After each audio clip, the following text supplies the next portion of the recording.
Welcome to the second episode of Show and Tell. Today we're going to talk about my Amiga 600, so stay tuned.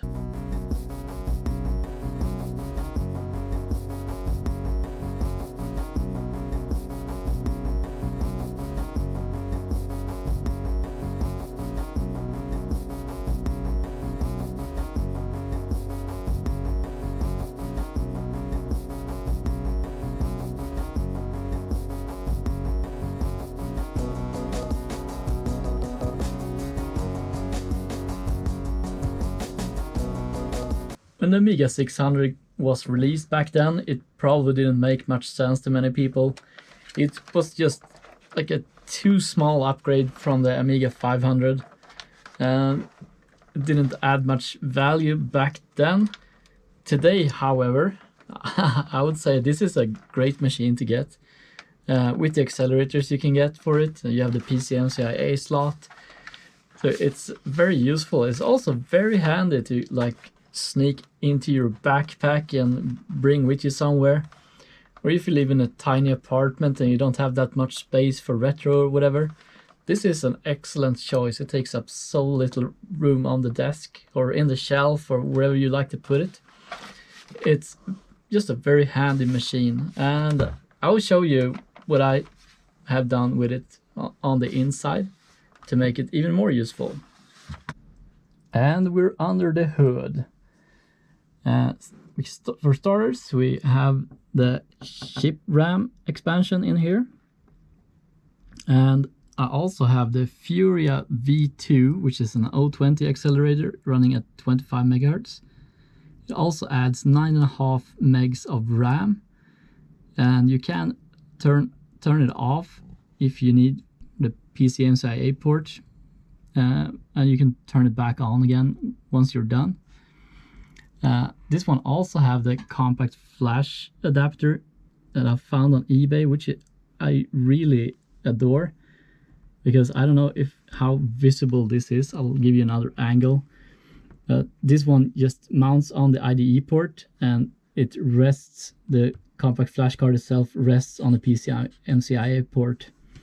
So you don't have to have any cables or anything running around in the computer. Another very important aspect of the A600 is the capacitors. The capacitors will go bad over time, so you have to replace them or have someone else replace them for you. So this one had a recap in 2016, so it will be good for another probably 25-30 years now. But yeah, so these bastards, they will go bad and it will start to leak, and it will fill your motherboard with some fish stinking guck that potentially ruins something. So if you have an A600 at home and haven't had it recapped yet, please do it quickly. I've heard from some people that the Furia card would come off easily, like pop off on its own. That have never ever happened to me. Mine is it's really sitting tight in here. I can't remove this without a pretty big amount of force, actually. So I'm not sure if they were using the first revision, because this is the Furia V2. I don't know if anything changed from that, or if I have a certain motherboard revision that it fits tighter on or whatsoever. But I have been absolutely happy with this really cheap accelerator. It's about 100 euros or something like that, and it adds so much value to the A600. Well, sometimes people ask me about what Amiga should I get. I want to get back into Amiga again. What version of Amiga should I be getting now that I want to get back into the hobby again, and so forth? Well, it's pretty much, it is a matter of what are you gonna do with it, and how do you want to use it, and how much space do you have, how much money do you have. I mean, if you have infinite amount of money, you can get any one of them that you like. But a really good sort of budget tip would be the A600 with the Furia.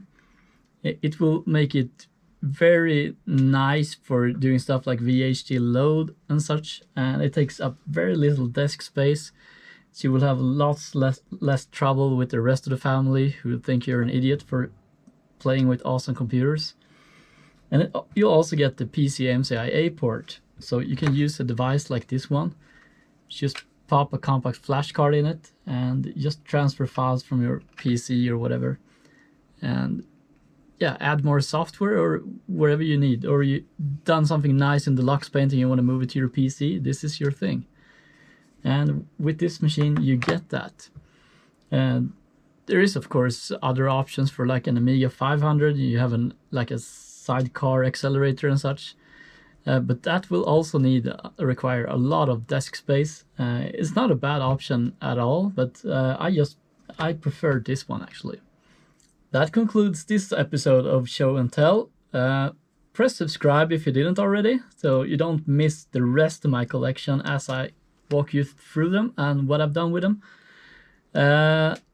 Hit like if you like this video, and please drop a comment in below on what would be your budget tip on getting back to the Amiga hobby again. It would be very interesting to compare, see if you agree with me or if you disagree, or if you have some better advice. Perhaps it would be useful for someone else. Anyhow, also make sure to follow me on Twitch, where I live stream Commodore stuff several times a week. I do C64 and Amiga mostly. Sometimes I also do drop in a VIC-20 or something else totally not Commodore, like PC Engine, like I did this Saturday. Stay tuned, and thank you so much for watching. Hope you enjoyed it, and I hope I'll see you again soon.